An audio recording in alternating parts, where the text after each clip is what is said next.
Something to...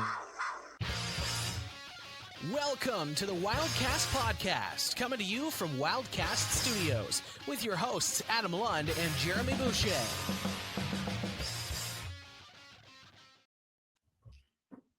Welcome to Wildcast Studios on Rogers TV for another episode of the Wildcast podcast, your platinum award-winning and longest-running QMJHL podcast.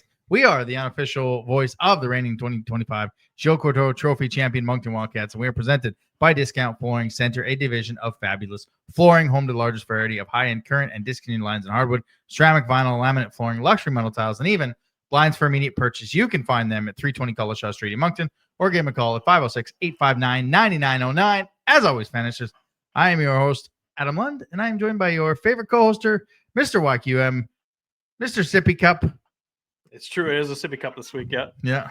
Mr. Cosplay Fireman, Mr. Jeremy Boucher. How's it going, buddy? Pretty good. How's your week?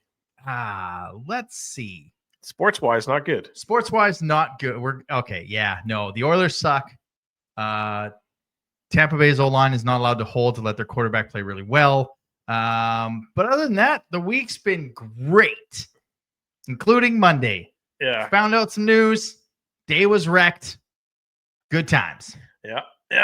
I can. But my fantasy team won. You? It's about the same. My hockey team sucks. My football team's okay. Yeah, your football team is actually pretty good. Monday wasn't good. No. So, no. News that came out that we weren't too fond of, if you want to put it in that way. But it's outside of our control, and we're still here. Yep. And we're just happy to still be here. Yes, absolutely. Yeah. You might find out later on, but yeah, it's how's Bo? It's not our responsibility to share said information. No. How's Bo? Bo's big. Yeah. That's a big boy. Yeah. Speaking of linemen. Yeah. That's a 20-pound, 5-month-old baby that I've got at home, and he's for reference, my 9-month-old just hit 17.5 pounds. Yeah, so we make him big. Yeah, we make him big. Yeah, no, he's got stay-at-home defenseman or offensive lineman. Yeah, that's written all over. That's your way to get. That's your way to get paid. We took Kiva to see Santa Claus at Bass Pro. Yes. If you were part of that, or you're listening and you work at Bass Pro, you got some stuff to fix. Just an absolute gong show. I would not give them a stick tap of the week at all. I'm not going to talk about it now. Yeah. You're going to have to wait till the end of the show. I'm going to let you know why Bass Pro's Santa arrival, which, hey, Santa's at Bass Pro. That's pretty awesome. It's that time of year, but I'm gonna let you know why it wasn't ever going to get a stick tap of the week later on at the end of the show. Don't forget, as always, you can follow us on the social medias: Twitter, Moncton Wildcast, Instagram, Wildcast Podcast, TikTok, Wildcast Podcast, and thank you, everybody. We hit 500 subscribers. QR code's right there. So for those watching last week when we were pointing up here, when I'm looking on the screen to put this show together, it was above my head. Then when it recorded, it showed up above his head. So that's why we were pointing like this, because that's what we were seeing. But yeah, everyone who went to that QR code, everyone who's been along the journey, we hit 500 subscribers. We don't want to just stop there. Obviously, we want 1,000. Yeah, we want 1,000.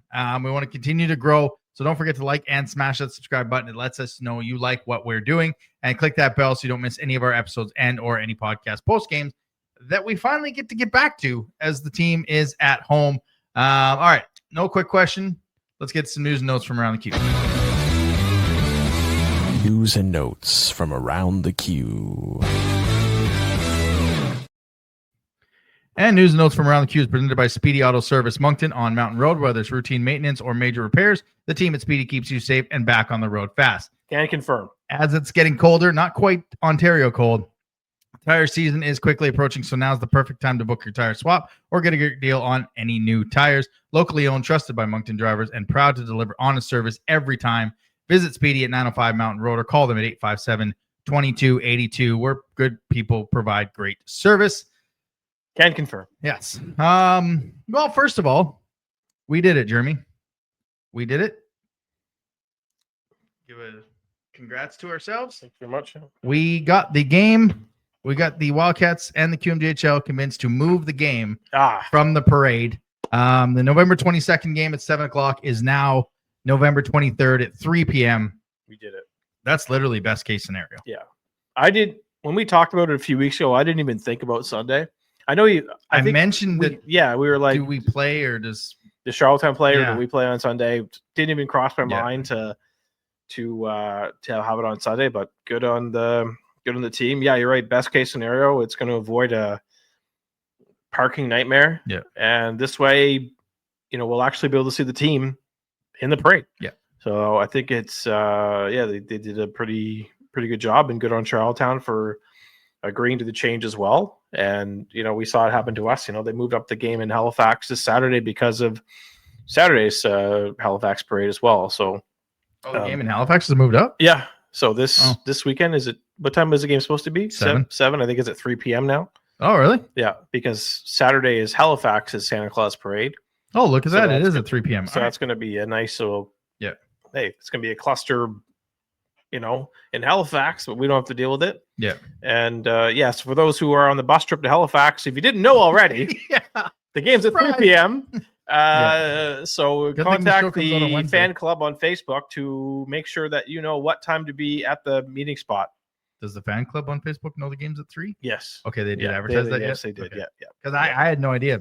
That's breaking news. Like I was like, do I feel like going up for a 7:00 game?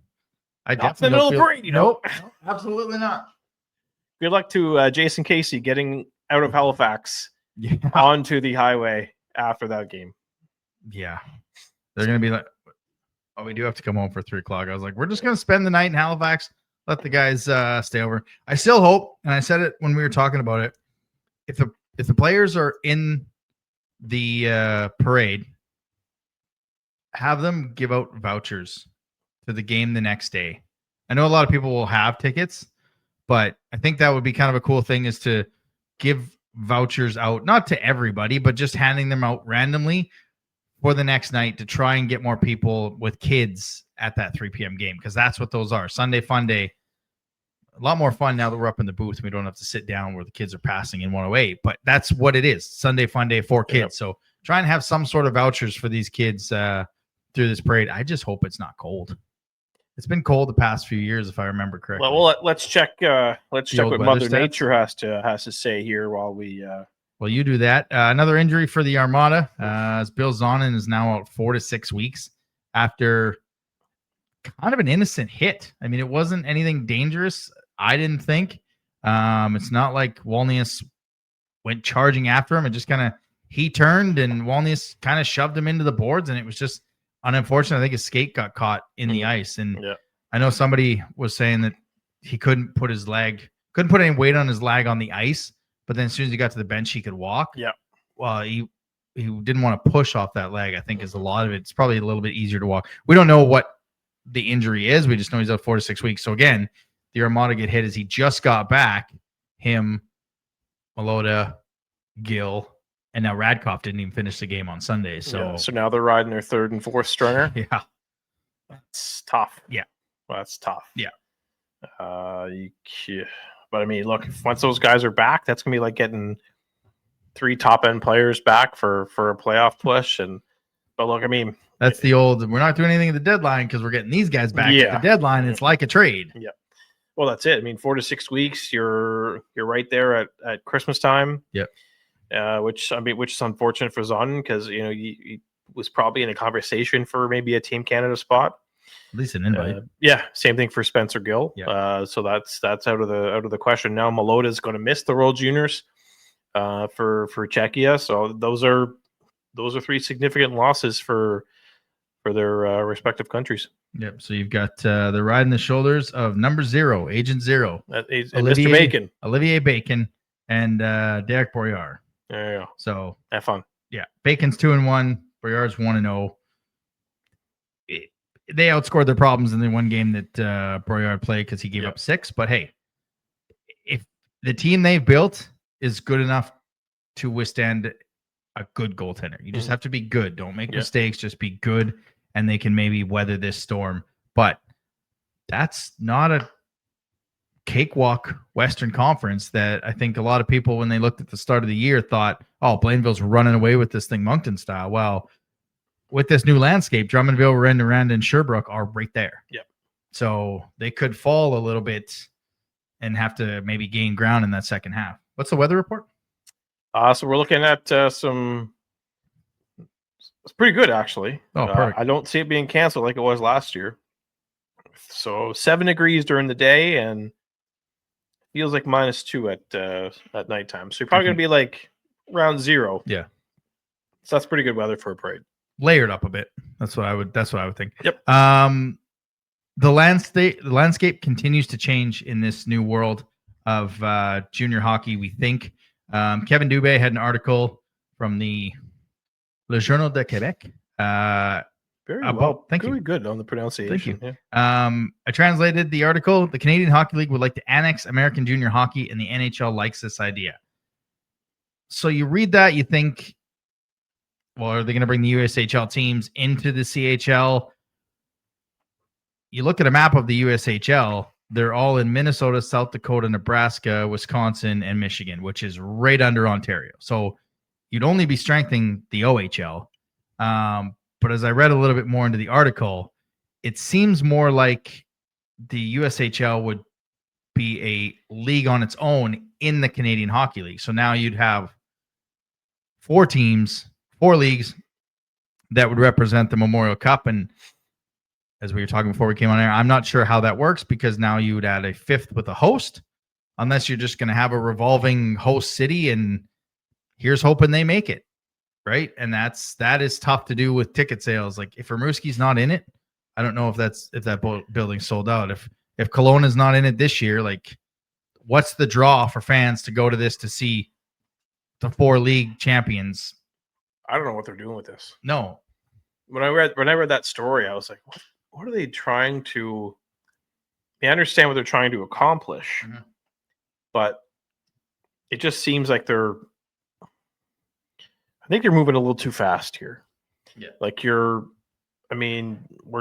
seems like last week we were talking about New England expansion in the queue. Now we're talking about bringing on the USHL. I think they're going a little too fast with these expansions. I mean, Elliot Friedman was talking about it on Saturday headlines on Hockey Night in Canada.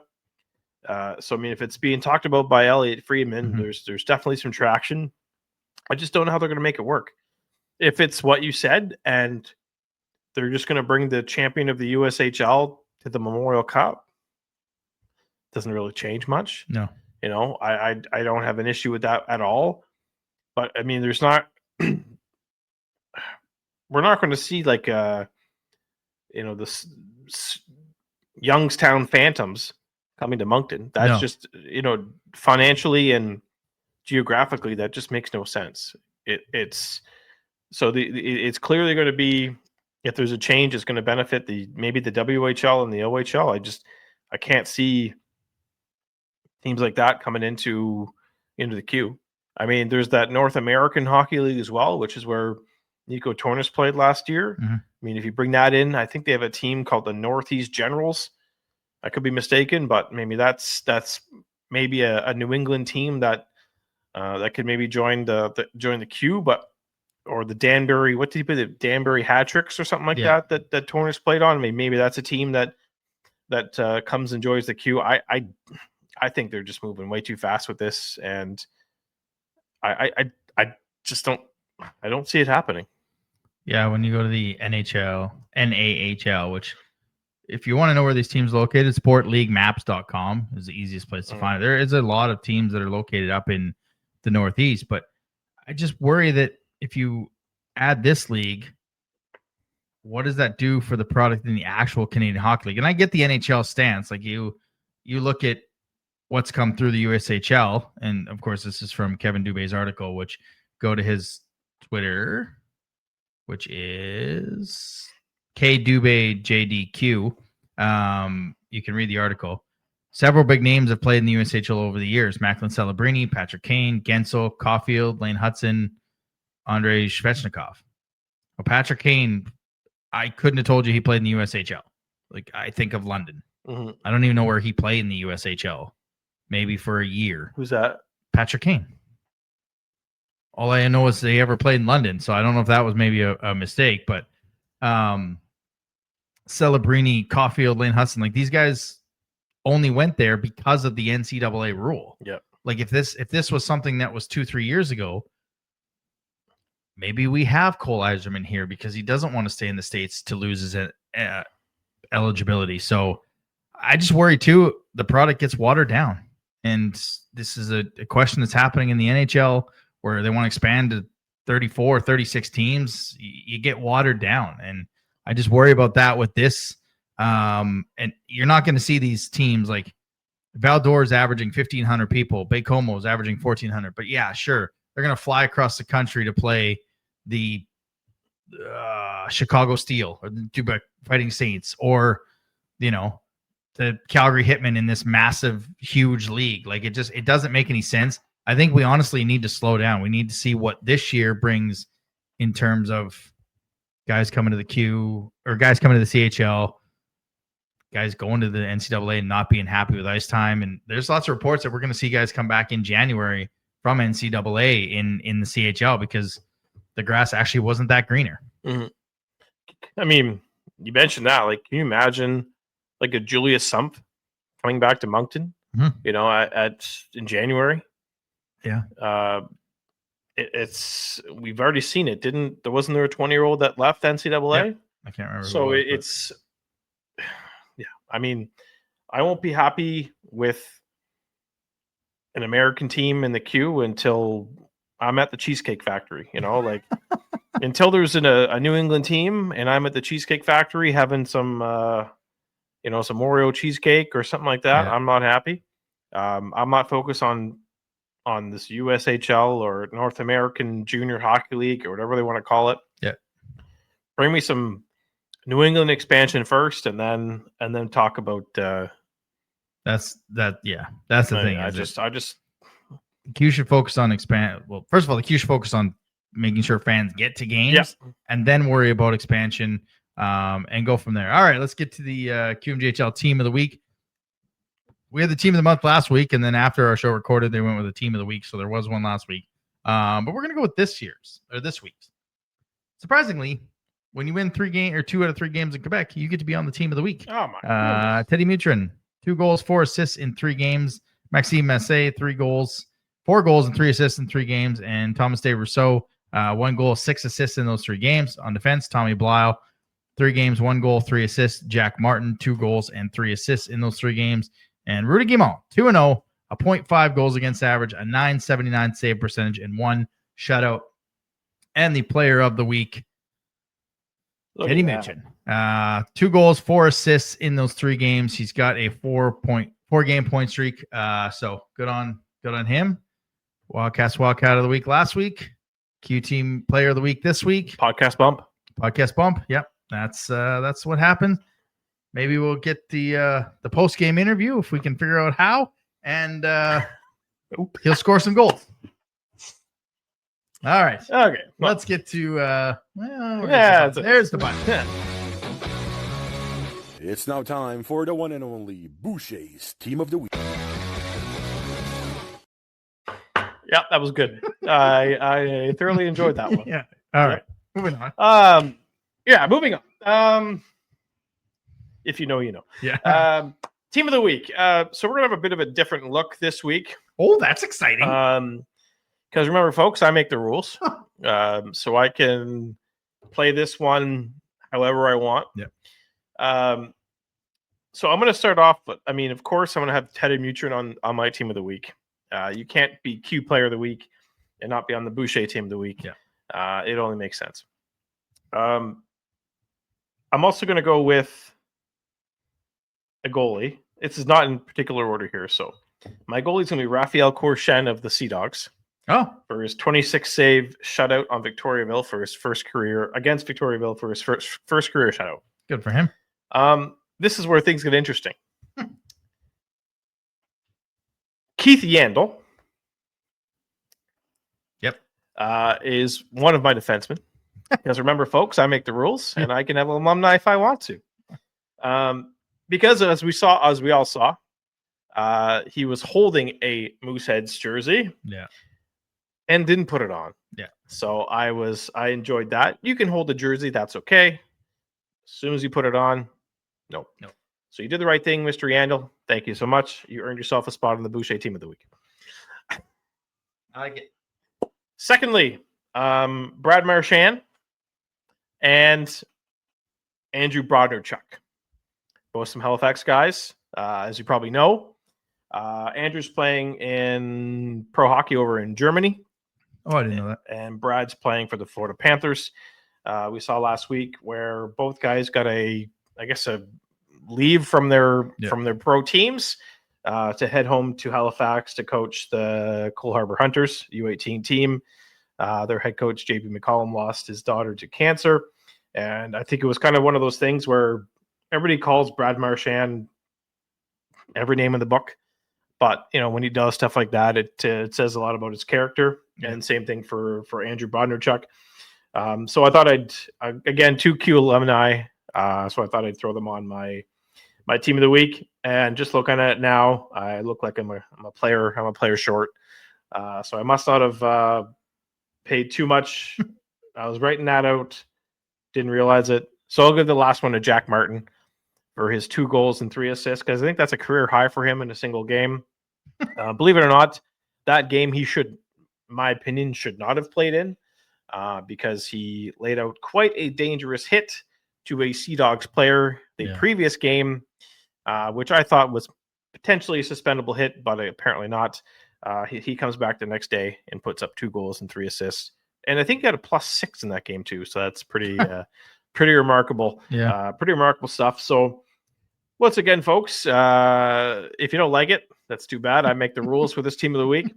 I think that's my favorite line. I make the rules. I make the rules. It's the Boucher Team of the Week for a reason. Yeah. And so that'll do it for this week. So we got Teddy Mitrin, Brad Marchand, Andrew Brodnerchuk, Jack Martin, Keith Yandel, and Raphael Korshen. Weekly Rewind. And the Weekly Rewind is brought to you by Alphas Appliance Solutions. Right now, they got the Gladiator Buy More, Save More event. Save 10% when you purchase 2, 15% when you purchase 3, or 20% when you purchase 4 or more qualifying Gladiator products. Qualifying purchases made now till November 19th. For those and any other deals, give them a call at 506-858-5111 or visit them at 25 Halifax Street or go online to alphaappliancesolutions.ca. The Wildcats go 2-1 through Quebec on the week, bringing the record to 9-5-2 for 18 points, sitting them 4th in the Eastern Conference. Again, we talked about it last week, the measuring stick group, or the measuring stick game. It was a big test for this group almost 2 weeks after playing the Islanders. They answered the bell. They jumped on them early. They jumped on them often to the tune of a 6-1 victory. Yes, the Armada had the injuries, but I don't think even with a healthy Malota, who we've had success against, Zonin, Gill, I still don't. The way they played for 60 minutes, I still don't think that Blainville wins this hockey. It might not have been 6-1, but just the way they play, they're still winning that hockey game. Yeah, it was a perfect road game. I don't think you can say much more than that. Like they came ready. They got to him early, got to him often, and I think they really wanted this one. You could tell they wanted this W. And they were ready. I mean, it was wasn't very many people in the crowd, which I think gave the Wildcats families an opportunity to kind of be seen and be loud. And I think it really hyped up that 1,500 people and 500 are Wildcat fans. Yeah, I mean it's something close to that. It's there were a lot of Wildcats fans there. You heard them, and the players love that, and kind of built off, kind of fed off that energy. And I said last week, I said I'm glad this game was the first game just to get it out of the way, because that point you're not looking ahead to it and all that other stuff. But at the same time, I think that a back-to-back against Sherbrooke, they maybe they laid too much on the line in Blainville because they're a little flat against Sherbrooke. So it was just one of those. You have a high for one game and then you have a low for another game. So you're kind of seeing that more like not necessarily inconsistencies, but you're starting to see that there's some flaws in the game, but you saw, I mean, it was next to perfect against Blainville and a full lineup. Yeah, again for a full lineup for a full game. Desi had 2 assists. He ended up scoring in the game against Sherbrooke. They went 4 for 4 in the penalty kill, which was fantastic. And then I wasn't able to watch the game against Sherbrooke. And I went and saw our former billet say his name, and he appears, I believe, in Alexandre. And he did us a huge favor. Dear Q, can you mute your videos? I got a 72-year-old man. Like, mute your videos on your recaps. Let people put the volume on that they want. We got there for 7. He did us a huge favor because Kiva was awake. He got in a fight. I'd say he won the fight. Then he got kicked out with 4 minutes left in the first period. So we got to visit him in the intermission. Then we went home to put her to bed. But as I texted you that he got in a fight and showed you the fight, you were like, good, you've missed the Wildcats' worst period of hockey. They went 4 for 4 in the penalty kill, and they went 3 for 6 the next night. What went wrong? Like, was it just too high? And I think they were just taking just unnecessary penalties. Like, it was one of those things where I think they were on a high from that one game, and I think Sherbrooke kind of caught them off guard a little bit. They got an early goal, and they just took control of the game. I know they tried to mount that comeback in the third period, fell short, but other than that, like, it was like Sherbrooke dominated the game. Like, they won the first period. I'll go as far as saying they won the second period. Moncton won the third period, but I mean, you can't win hockey games if you're only paying 20 minutes, 10 minutes for that matter, because then Gabe's goal was with less than 10 minutes left, and then Desi's goal was with less than 2 minutes left. So it was just one of those games where you're coming off a high, and I think maybe you bring too much energy one night and you don't have the same energy the next night, and that can happen in junior hockey. But good on the team for trying to get back into it in the third period. Like I said, just fell short. They weren't there. They just didn't have it. They didn't have it against Sherbrooke, and that's okay. They're not going to have it every night, but it was definitely kind of a downer of a game too. Like, I had a feeling that was probably going to be the game that they'd end up on the losing end, and just because of you got that big game against Blainville one night. You want to continue your recent domination against Rimouski, and you kind of get that middle game that's just gonna, fall flat, and that's exactly what happened. How did Jacoby play? Look, I mean, he's power play young. goal. Yeah, he's power young. play goal a minute in. Yeah, he's young. He's still learning. In both periods. And it's, I'm not. There's things I'm not a goalie expert. Yeah. There was a couple that maybe you could add back, but I'm not gonna fault him. You're hanging your goalie out to dry when you're taking penalties, and first minute in the first period. Yeah, that's it. Second period, you're hanging your goalie out to dry if you're going to play undisciplined hockey. It's going to come back and bite you in the butt, and it did. And so I don't fault him for anything. No. But there's things that I'm sure there's some work. Yeah. But again, he's young. I'm not he's not a 19-year-old veteran here with 100 games experience. No. He's a 17-year-old goalie with four games, right? Yeah. It's a learning curve, and he's got a great goalie coach to help him out. And there's one thing that I noticed, and I'm sure it's being corrected, and I have full confidence he's like that goalie of the future that we really need. And I mean, Sherbrooke was getting their captain back as well. Yeah. So you look at what getting Desi back, they got up 2-0, and then he kind of went out and kind of tailed off. Well, Sherbrooke gets their captain back. He gets an assist on the second goal. I don't care who's in net. You give up 3 power play goals out of the 4, you're not winning hockey games. No. And that's kind of the thing. When this team has a great PK, they win hockey games. When the PK isn't there, they're having some trouble. And I wonder how much of the factor, I saw it on the board, I don't remember who said it. The Dustin Friesen thing? The Dustin Friesen. Yeah. Calgary's penalty kill rate now is at 84%.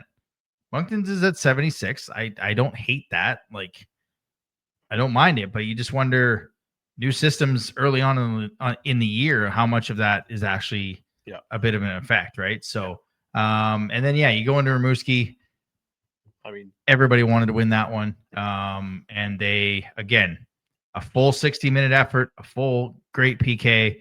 And Rudy, like I said on the live, he's back to kind of where he was at the end of last season.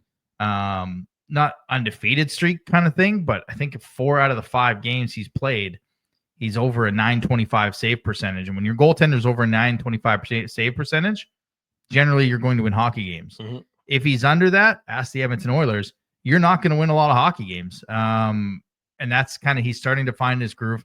Having a full healthy team is going to help him big time, as it would help any goaltender to have a full team in front of them. But they look like they went into Rimouski like they did a lot last year and took care of business. That's what you need to do, right? That game was, I mean, look, I was probably paying more attention to the Patriots game against that they beat against the Tampa Bay Buccaneers. Yep. I just wanted to mention that when you're allowed to hold all night, that will happen. Okay. Yeah. Holding. Yeah, it is what it is. Holding wins championships. Yeah, it sure does. It sure does. It sure does. I probably caught the third period and just in time to see the Alaska. Yeah. Which is what we're going to call it because we have to be original because we have to be original. Yeah. But no, like the Michigan goal was anytime you witness a Michigan goal, your eyes just pop out of your head. Yeah. And I think I dropped my phone in the I was washing dishes and dropped my phone in the dishwater. So still works. Still works. Yeah. Good. Thank you, Simon Binkley, for almost ruining my phone. That was, it was one of those ones where maybe you're behind the net and you kind of you stop and you do the Michigan. Yeah. But it's another thing when you're in full flow, you're in that skating stride and you pull it up. That's something else to really be amazed by. And look, it's picking up some traction. They got some good views on that one, and a lot of outlets are picking it up. So it's good. But that was Q play of the week. Yeah, it better be. It has to be. We asked for it. We asked for them to change games. They did. Don't know what I'll say. I don't know what other goal or save they would choose. But hey, anytime the Q tweets it, anytime the RDS picks it up, it's good. And the players are all sharing it on their socials, and it's still, you have to see one live. Yeah. So if you could do that next week or this weekend, Binkley, pull something off like that. Yeah. I think even a goalie goal would be nice to see live. Oh, that's the one I want to see live. Yeah. I didn't see it originally. Like, I thought he just wrapped it around because I was just, it's kind of on in the background, playing with the baby. And so I just thought he wrapped it around. And I'm like, man, they are excited for a wraparound because I was still on the French feed. I hadn't even switched to the English feed. And Michigan. And then I was like, wait, they're awfully excited for a goal. So I went to see the replay and I'm like, oh, yes, that's not a regular wraparound goal. That's in Alaska. And again, like, you're not going to do that in a 3-2 hockey game. Nope. So for those who think it was Bush League to do it, go outside and touch some grass. Mm-hmm. That was a beautiful goal. They outshot them 34-19. Again, It was. I talked to both Tessier and Gabe after the first game against Rimouski, how much of playing this team had a factor in getting win in the Avenir Center, and they said, it's a different team. They knew Lajovan, and they knew how to get to him, and I was actually surprised he played the whole game. I thought LaSalle might play a third period, but they are very comfortable in that rink for a team that didn't have a lot of success in that rink in the past few years. They seem to have a lot of success in that rink, and I think the Alaska was the first fun point about that game that I'll remember, and the second was Walnius's everything celebration. You remember in 2019 when you gave Pelche I don't know if it was the stick tap, but you gave him a shout out for doing every single celebration against Rimouski. That was Walnius. Yeah. He was pumping up the crowd, which I'm assuming there was some Wildcat fans there, and then he told the rest of the crowd to shh, and then he told the guy to go to sleep. Like he was just takes his the first thing that I thought of was when he got rid of his elbow pads, he just kind of like dropped them off. All I thought was Dumb and Dumber, where he pulls up and he just goes like that with his mitts on the little scooter. He goes ring, ring, and he just dropped the gloves, and then it was go to sleep, and then it was get up, and then it was shh. Like it was just everything. Like I'm just so excited. My first fight, everything. Like it was so good. I liked Magnuson too. One point in the game, they were kind of in front of the net, kind of getting back at everybody in a scrum. And Magnuson just skated in, grabbed the kid by the neck, pulled him backwards, and the kid turned around like he was ready to go and went, we're good. And just started like it's like when you got a 6'7" defenseman that goes in and can pull guys out of the lineup and intimidate guys, you know you got something. Yeah, that was I'm looking forward to our first interview with him. Yeah. With Mr. Wallenius. Yeah. Because everything I've been told is he is quite the character. Yeah. It'll be very tough to keep it straight face. Yeah. Wildcats go 2 for 5 on the power play. So we talked to him after the Halifax game about getting out on the road. Was it a good time? It seemed like a good time. They kind of put things together, and they showed when this lineup's all together and they're playing 60 minutes in discipline. I'm not going to say, they're not going to put up 6 goals a night, but they're going to be very tough to beat. Yep. Yeah, that's what we need to see this week. Because another 3-3. Yeah, another weird 3-3 schedule. And you're literally going up against the hottest team in the queue. Drummondville comes in here on Friday night. Got Halifax in Halifax on Saturday, which again, we generally have success there the past couple of years. And then you've got the home and then back at home against Quebec. It kind of mirrors the road trip they were just on. You got the hot team coming in the first night. Halifax is nothing to turn your nose up at like Sherbrooke was. That's going to be a competitive game. And then the quote-unquote easiest game on the schedule on paper against Quebec. That Drummondville game, that's going to be tough. Yeah, they're just a team that, you look at their roster, there's no names that really, pop off the page at you. They're just well coached, and they're clearly playing to their identity, and they're getting off to a really good start here. And it's just one of those teams that you didn't expect them to be where they are because of what happened last year. Like they went in and bought all these guys, and they have a first round exit to Halifax, and anytime you do that, you expect it's going to be a down year. But Sylvain Favreau has got them playing probably. I don't want to regret saying this, but maybe a little over their head right now. And so we'll see. I think the same thing happened with when Valdor came to town. Their goalie was coming in with back-to-back shutouts or something like that, and we got to him 13 seconds in or something like that. So it'd be nice if we can, maybe get to them early on Friday night and bring back the woo, because that's what we need right now is woos from the crowd. Or do we need people in the crowd? We need people in the crowd. In the crowd. We could see a decent crowd. Yeah. Considering it is the Monktonian weekend, There's no prospects game Friday night, so all the scouts and all the teams will probably pick up some tickets for this one. And so if you see, you'll probably see some U18 or U16 players in the crowd, and just get them.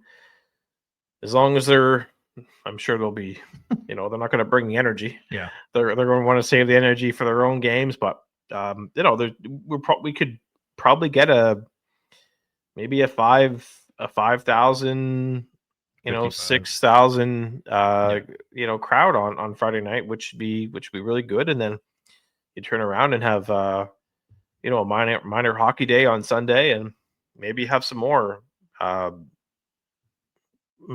good crowd with if minor hockey teams are getting tickets or plan on attending this game. Yep. It sets up nicely. I was just looking at Drummondville's schedule. So the game Friday is the first game for them on the road trip too. Yeah. So, and again, it's almost any hockey that goes on long road trips. The first game at home is always the toughest. Mm-hmm. So they've got the long travel coming here, bus legs. We've got the first game at home. Both, like, it's not like we're getting.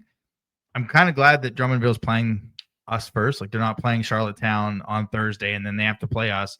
We're getting their top crew, goaltender. They last 5: Blainville, St. John, Victoriaville, Baie-Comeau, Chicoutimi. They haven't 3 of those games they let in 1 goal. So they are playing just about as well. They're the hottest team, and you need to stay out of the penalty box to have success against this team. Their power play isn't the greatest, but that doesn't mean much when our penalty kill has gotten us in trouble in some of these games. So it's a situation where we're going to have the woos, which could help. Let's get people in the building. Let's figure out a goal song. Thank you, boys. Yeah. Bang boys. Something, anything but anything. I don't even care. Except for One More Time. I hate that song. I can't stand it. So literally anything else, please. But yeah, it should be an exciting game. And again, I'm looking at Drummondville's roster. There's nothing. There's no superstars like there has been with the Mercers and the Mercer goaltender and it doesn't pop off the page, right? They're just playing. They have an identity. They're playing to it, and they're just well coached. I mean, Sylvain Favreau is probably a top 4 coach in this league. Yeah, and they're just, the results show for it. I'm excited to see what they bring, and there's a local kid on the roster, Xavier Cormier, who never really played. He didn't play Flyers. He just kind of found his own route. I think he went and played prep in Ontario. And then got drafted by Drummondville last year in June and made the team. So I also understand that his, would you call it billet brother? Yep. His billet brother happens to play on the Wildcats. What? Number 9, Gabe Smith. So that's exciting. That should be an interesting matchup. And there's just I'm kind of looking forward to this because it's Monctonian weekend is always fun, and yeah, you get so their 3 20-year-olds is Rotundi, Yan Goudreau from Ontario, and Jesse Alicia, who's leading the team in scoring from New York. So it's just like it's not a Rouen where they draft and develop and keep them. They've gone the free agent route with a guy from Phoenix, Sarnia, Hamilton, New York, Cohasset, Massachusetts, a couple more Ontario kids, and another one from Massachusetts. So they've, just like Moncton, they're taking advantage of this new league year, and we're probably going to get their top guy in Jan Lars from Ostravas, Czechia. Their import goaltender, who is he's 9-2 with a 2.6 goals against average. And then you've got Quebec on Sunday, which again is another team that's kind of coming on the rise, and I'm excited to see not De Rousseau, Dagenet. Maddox Dagenet, yeah. Again, because last year we saw him, and I don't want to say he didn't live up to the hype, but a first round pick, he was just. And now we had a very good team that could neutralize a lot. So I'm excited to see him. We'll probably see Deneau playing on a Sunday, which again, this was a team, and things change. Obviously, we know that, but this is a team that kind of in a 4-game series pushed Moncton as much as they could get pushed in a 4-game sweep, including 2 in overtime, I believe. Yeah, it was. They're going to want some retribution, and it should be a very exciting weekend of hockey. Because you get anytime Quebec teams come in, it's fun because sometimes you get so sick of these maritime teams and seeing them so often, and you get more excited going to the rink when it's a Quebec team. And I think I'll be excited when we see Newfoundland for the first time. Yeah, right. Like it's I think that's on the 17th of December. I think it's the first Newfoundland game at Devanir. So I like these games against Quebec teams because you don't get to see them often, and there's always players on there that are going to catch your eye. Obviously, Maddox Dagenet is one, and this Drummondville team, like, I want to see what they're all about. Mm-hmm. Are they playing over their head, or are they for real? Yeah. And if you got flex tickets and you're wondering which games you want to go to, well, the next 3 are against Quebec teams. You got Drummondville on Friday, Quebec on Saturday, and then a rematch with Sherbrooke the following Wednesday. So these are the games, like you said. You kind of get tired of seeing St. John 8 times, and Halifax 8 times, and Bathurst last year 8 times, and Cape Breton we're not seeing as much in the back-to-back. So I like these early Quebec teams in the early part of the season. Plus, it gives us names to jot down to let Mr. Taylor know of guys we may or may not. Our list last year was extensive, and we didn't get nearly the guys we thought, and we hoisted a banner. So there you go. Sometimes we believe he knows what he's doing. I'm just hoping maybe we get some free ads. Yeah. Some free ads would be nice. Yeah.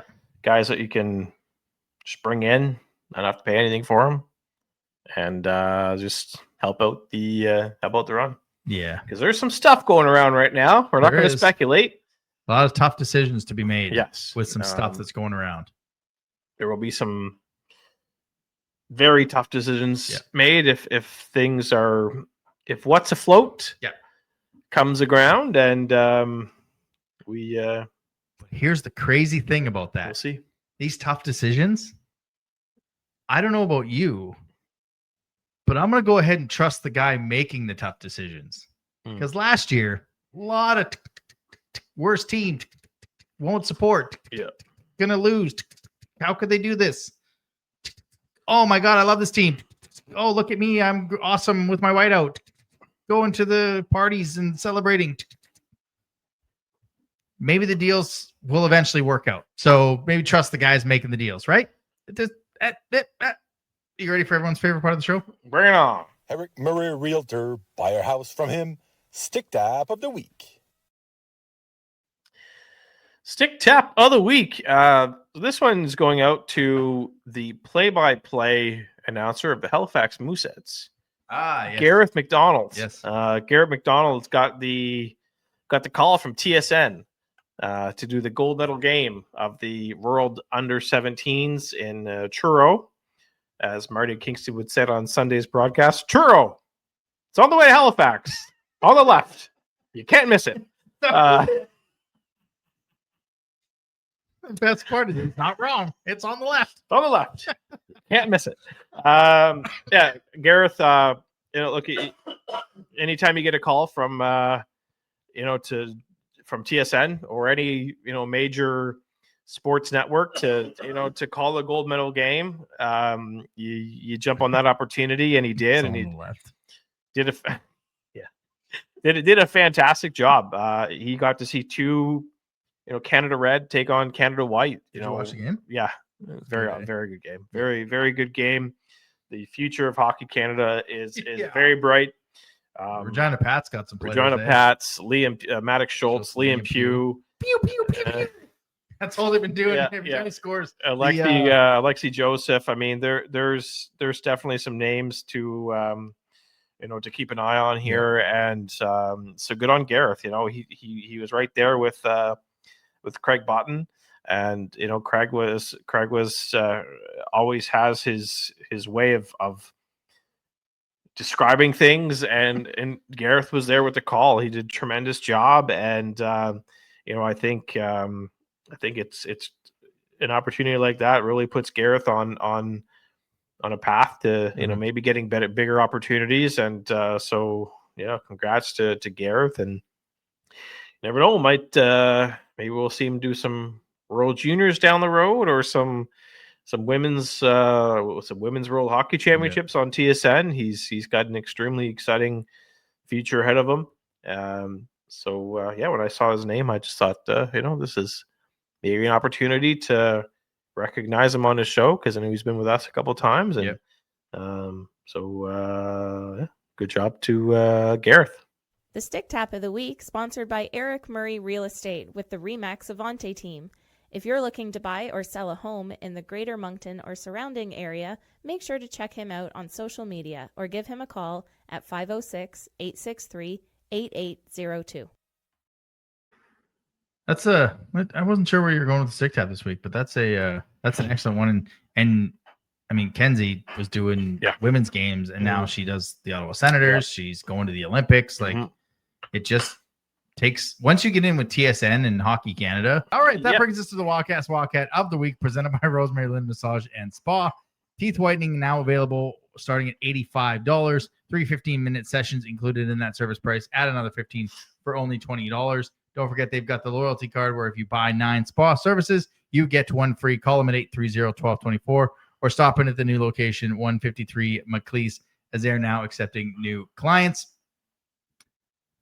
I'm going to give the honorable Wildcat of the Week to the guy with the big stick in net. Giving up 1 goal in 2 games. He was on the Q Team of the Week. 9.29 goals against Rudy Guimond. He's starting to find his game. Like I said, 4 games of the past 5 over a 925 save percentage, which is translating to 4 wins out of the last 5. So he is the honorable stick tap. He's the honorable Wildcat of the Week. The actual Wildcat of the Week goes to number 14, back-to-back weeks.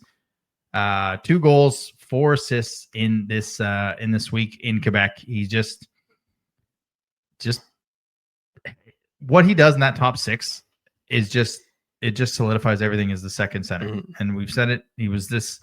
You can pretty much carbon copy what I said last week. A 68 face-off percentage against Blainville, which probably was going against Carbonneau a lot. Was on and early on. 47%. He's basically at a 50% face-off rate this month. He's at a 56 for the year. So he's winning half the draws and just allowing us to have complete puck control. Wildcat of the Week is number 14, Teddy Mutrin. Valdor Ferror's legend. What is it? Oh, yeah. Good call. Second overall in the QMJHL American Draft. Yeah, good call. Hey, did you know that Nico Tornis was picked by the Sherbrooke Phoenix in the American Draft? QMJHL American Draft? Really? Yep.